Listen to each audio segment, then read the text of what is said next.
अस्सलाम वालेकुम वरहमतुल्लाहि वबरकातुहू। कहानियों के इस चैनल के साथ सैयद शहजाद अनवर आपके सामने हाजिर है। कहानी का सिलसिला वहीं से शुरू करते हैं जहाँ से टूटा था। अब मकसूद जो है वो बुज़ुर्ग का कत्ल उसके हाथों से हो जाता है। उसकी बुज़ुर्ग की लाश सामने पड़ी है। मकसूद हैरान और परेशान है। बूढ़ा चरण अपना काम करके जा चुका है। दरवाज़ा बंद है। बुज़ुर्ग के घर वाले जो हैं वो दरवाजे को पीटते हैं। दरवाज़ा बजाया जाता है, लेकिन कोई भी अंदर से खोल नहीं पा रहा क्योंकि मकसूद डरा हुआ है और बुज़ुर्ग की तो लाश पड़ी हुई है। दरवाजे को तोड़ा जाता है और अंदर का मंजर देखकर सबके रोंगटे खड़े हो जाते हैं। बुज़ुर्ग के बेटे आओ देखते हैं ना ताओ और लाठी, मुक्के और लातों से मकसूद को मारना शुरू कर देते हैं। मकसूद बेहोश हो जाता है और जब मकसूद को होश आता है तो मकसूद एक अस्पताल में होता है। पट्टियाँ बंधी हुई होती हैं और पुलिस वाले सामने खड़े हुए होते हैं। डॉक्टर्स भी खड़े होते हैं। डॉक्टर कहते हैं कि जी होश आ चुका है, अब आप इसका बयान ले सकते हैं। पुलिस वाले आते हैं और पूछते हैं, हाँ भाई क्या हुआ? इतनी भयानक तरीके से तुमने क्यों मारा? क्या दुश्मनी थी? क्या बिगाड़ा था उन बुजुर्ग ने आपका? कि क्या किया आपने? जवाब दो। मकसूद क्या जवाब देता? दीवारों को बस देखता रहा। पुलिस वालों ने बहुत जोर दिया, लेकिन मकसूद ने कहा कि मैं बेगुनाह हूँ। एक ही रट लगाई रखी कि मैं बेगुनाह हूँ।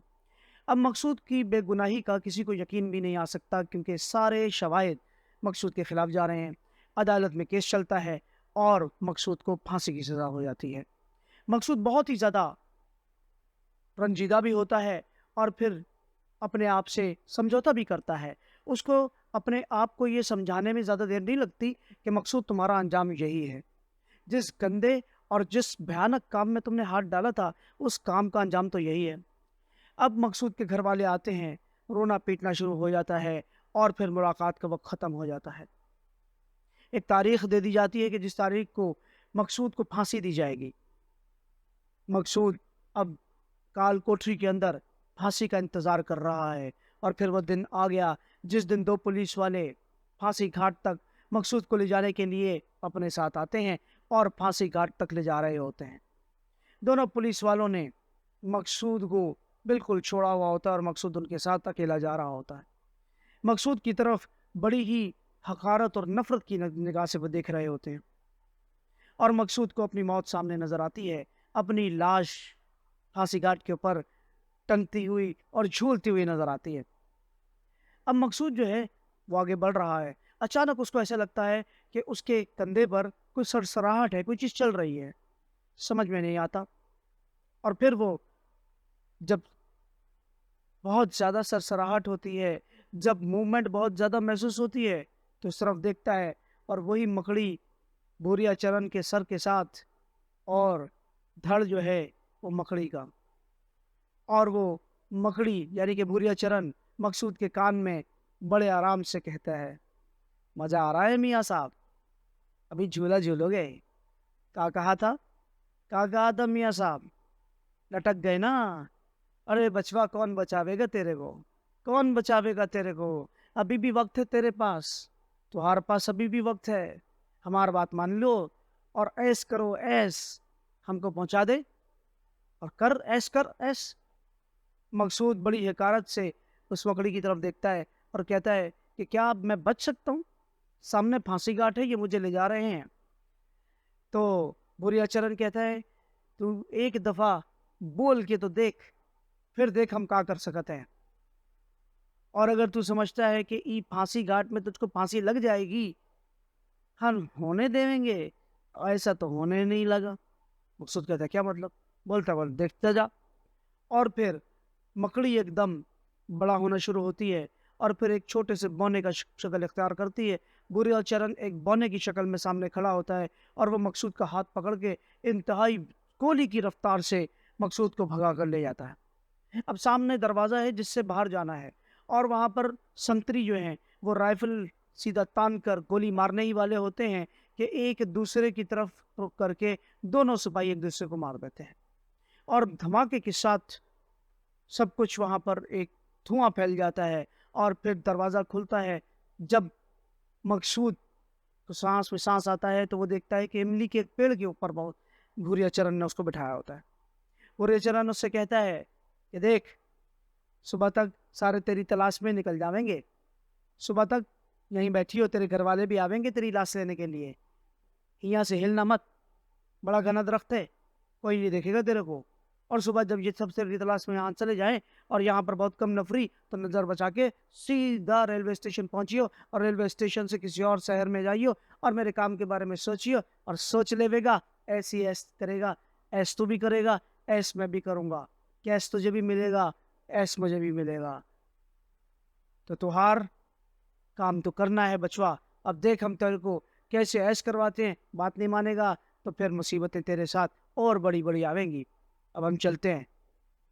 मकसूद देखता है कि सुबह फांसी के बाद का मंजर है और घर वाले लाश लेने आए हैं और उनको लाश नहीं मिली। काफ़ी वावेला करते हैं और फिर लाश लिए बगैर चले जाते हैं। पुलिस वाले मकसूद की तलाश में सब मोबाइल वहाँ से चली आती हैं और चंद बस नफरी अंदर होती है। मकसूद मौका गनीमत देखकर वहाँ से भाग निकलता है और सीधा रेलवे स्टेशन पहुँचता है और ये देखकर हैरान होता है कि कैदियों का लिबास अब उसके जिस्म पर नहीं है, बल्कि उसके जिस्म पर तो कोई और ही लिबास है।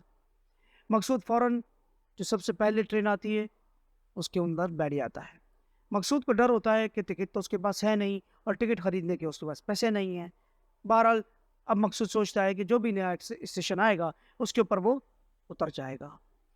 अगला स्टेशन जो भी आता है तो मकसूद वहाँ पर उतर जाता है और इधर उधर देखने लगता है। सामने नल लगा होता है, जाकर मुंह हाथ धोता है और देखता है कि बहुत दूर आ चुके हैं, अपने शहर से बहुत दूर आ चुके हैं। अब चूंकि ये कहानी इंडिया के बैकग्राउंड में आज़ादी, पाकिस्तान की आज़ादी से पहले लिखी गई है, तो यहाँ पर शहरों के नाम भी इंडियन जो है शुरू में आपको सुनने में मिलेंगे, बल्कि तमाम कहानी ये इंडियन शहरों पर ही मुहित होगी। तो बहरहाल अब मकसूद इधर उधर देख रहा होता है और सामने देखता है कि कहाँ मैं किधर जाऊँ। अभी सोच ही रहा होता है कि एक खातून आती हैं और उससे कहती हैं, काशिफ आ गए ना तुम वापस, आखिर तुम्हें तो वापस आना था, लेकिन देखो तुमने बहुत गलत किया, तुम अपने बाबा जी से लड़कर चले गए। तो ऐसा भी करता है। मकसूद कहता है आपको गलतफहमी हुई है, मैं मकसूद हूँ, काशिफ नहीं। इतने में कुछ लड़के आते हैं और खातून उनको बताती है कि लो सुनो, ये मकसूद हैं, ये काशिफ नहीं है। और लड़के एकदम आते हैं और मकसूद को पकड़ लेते हैं, कहते हैं जी मकसूद साहब चलिए, आप चाहे मकसूद हैं या काशिफ, घर जाना पड़ेगा आपको, अब हम आपको छोड़ेंगे नहीं। अरे बी अम्मा आप छोड़िए, इनकी मिन्नतें मत कीजिए, चले घसीट कर लेकर चलते हैं। और उसके बाद वो कुछ सुनते नहीं है मकसूद की और गाड़ी में बिठाते हैं, बहुत अमीर फैमिली लग रही होती है। पहुंच जाते हैं अपने घर। अपने घर जब पहुंचते हैं तो सामने तस्वीर लगी होती है जो कि मकसूद की होती है। मकसूद समझ जाता है कि ये उसका हमशक्ल है। अब मकसूद सोचता है कि चलो खाने पीने के लिए कुछ मिलेगा, लेकिन फिर सोचता है कि नहीं, ये धोखा है। अब सामने सब बैठे होते हैं और मकसूद जो है वो सामने देखता है, कोई उसकी बात नहीं मान रहा। आखिरकार मकसूद उनको कहता है कि ठीक है, देखिए मैं आपके कहने पर आपके साथ यहाँ रुकने के लिए तैयार हूँ, लेकिन बाद में ये गिला मत कीजिएगा कि मैंने आपको धोखा दिया। मैं आपको धोखा नहीं दे रहा, मैं काशिफ नहीं, मैं मकसूद हूँ, मैं जेल से भागा हुआ एक कैदी हूँ, मेरे पीछे पुलिस है। और सारे जोरदार एक कहका लगाते हैं और कहते हैं हाँ काशिफ मियाँ, हमें पता है कि तुम कहानियाँ बहुत अच्छी बना लेते हो, जाओ तुम्हारी बीवी तुम्हारा इंतज़ार कर रही है। अब जी जनाब साहब, एक लड़की के सामने उसको पेश कर दिया जाता है और वहाँ पर मकसूद उससे कहता है कि देखें मैं काशिफ नहीं हूँ, मैं मकसूद हूँ, और ये सब के सब मुझे कुछ और समझ रहे हैं, आप भी ये गलती मत कीजिएगा वरना पछताएंगी। अब वो कहती है कि देखो तुम्हारी लड़ाई तो मेरे अब्बा जान से हुई थी, तुम घर छोड़कर चले गए, इसमें मेरा क्या कसूर है। मकसूद कहता है कि कसूर आपका ही है, क्योंकि आप समझ नहीं पा रही हैं कि मैं काशिफ नहीं हूँ। बहरहाल इस वक्त मैं बाहर जा रहा हूँ और बाहर जाकर मुझे भूख लगी है, मुझे खाना खाना है। तमाम घर वाले जो है वो उसको वेलकम करते हैं, खाना लगा दिया जाता है और उसके बाद कहते हैं हाँ भाई काशिफ मियाँ होश ठिकाने आए अब आपके। मकसूद कहता है कि खाना खाने दीजिए, फिर मैं वही कहूँगा कि मैं मकसूद हूँ और आप खाना उठा लेंगे। तो वो कहते हैं कि नहीं भाई, तू जो भी ड्रामे कर ले, हम खाना नहीं उठाएंगे, खा खाना। اب 2-4 दिन इस तरह से गुजर जाते हैं और मकसूद वहाँ से निकलने का रास्ता ढूंढ रहा होता है। अब मकसूद एक दिन बैठा होता है कि बाहर घंटी बजती है और एक पुलिस मोबाइल आकर रुकती है, और फिर घर के मालिक का नाम लिया जाता है और कहा जाता है कि भाई ये फलां साहब का घर है। पुलिस वाला बेग साहब का दोस्त होता है। बेग साहब आते हैं और बेग साहब कहते हैं क्या माजरा है। तो कहते हैं कि भाई माजरा बड़ा अजीब है, देखें बड़ा ही खतरनाक कातिल है, जेल से भागा था, कत्ल करके भागा है और उसको फांसी की सज़ा है। हमने उसको पकड़ लिया है, लेकिन वो कहता है कि वो काशिफ है, जबकि हमने मकसूद को पकड़ा है, और चूँकि हमें पता है कि वो ड्रामा कर रहा है, तो इसलिए हम उस बात को कंफर्म करने के लिए यहाँ पर आए हैं। मकसूद एकदम उछल पड़ता है कि अब पुलिस के साथ तो उसको जाना है। अभी बेग साहब कुछ जवाब देने ही वाले होते हैं कि मकसूद नीचे उतर के आता है और कहता है कि कांस्टेबल साहब, वो बिल्कुल ठीक कह रहा है, वो काशिफ है, मैं मकसूद हूँ, मुझे पकड़ लीजिए। ये लोग भी मेरी बात नहीं मान रहे थे। पुलिस वाला हैरत से उसकी तरफ देखता है। काशिफ को नीचे उतारा जाता है और काशिफ उन सबसे कहता है कि मुझे पहचानी है, मैं काशिफ हूँ। मकसूद कहता है कि काशिफ परेशान मत हो, ये सब ने तुम्हें पहचान लिया है। और कांस्टेबल साहब से कहता है, पुलिस वाले से साहब से कहता है, थानेदार साहब से कहता है कि जी मुझे हथकड़ियाँ लगाएं और ले चलें। थानेदार बड़ा हैरान होता है। वो कहता है कि देखो, तुम बड़ी आसानी से यहाँ से भाग निकल सकते थे, लेकिन तुम भागे नहीं, बल्कि तुमने बड़ी आसानी से सरेंडर कर दिया। मकसूद कहता है ये कहानी बड़ी अजीब है, मैं कहानी किसी को सुना भी नहीं सकता और बता भी नहीं सकता।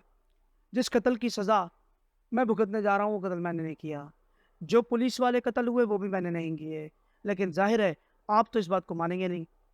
और फिर मकसूद को कांस्टेबल साहब एक अजीब सी हालत में, एक कश्मकश उनके जहन में चल रही होती है और वो थाने ले जाते हैं।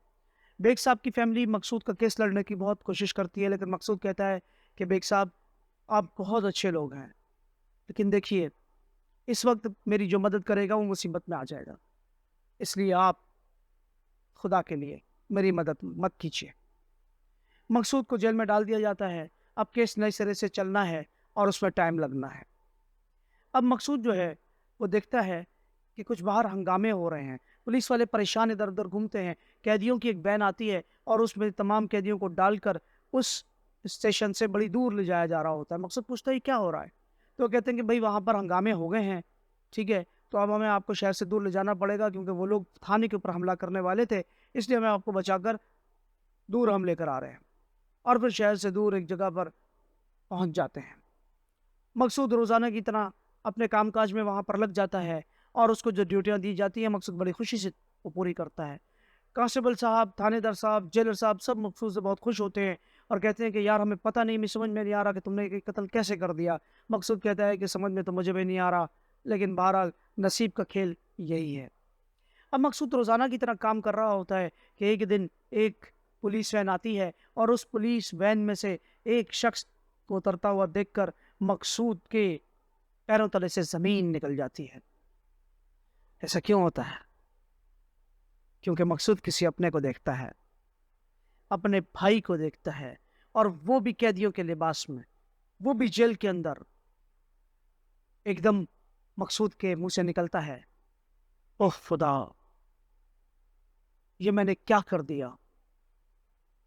अब अम्मा अब्बा का ख्याल कौन करेगा, हमारी बहन का ख्याल कौन करेगा, हम तो भाई लुट गए, मामू रियाज, और अब पता नहीं क्या क्या मुसीबतें मेरे घर के ऊपर आनी हैं। और ये सोचकर एकदम उसको ज़मीन चकराती हुई महसूस होती है। तो यहाँ हमारी कहानी का दूसरा हिस्सा ख़त्म हुआ।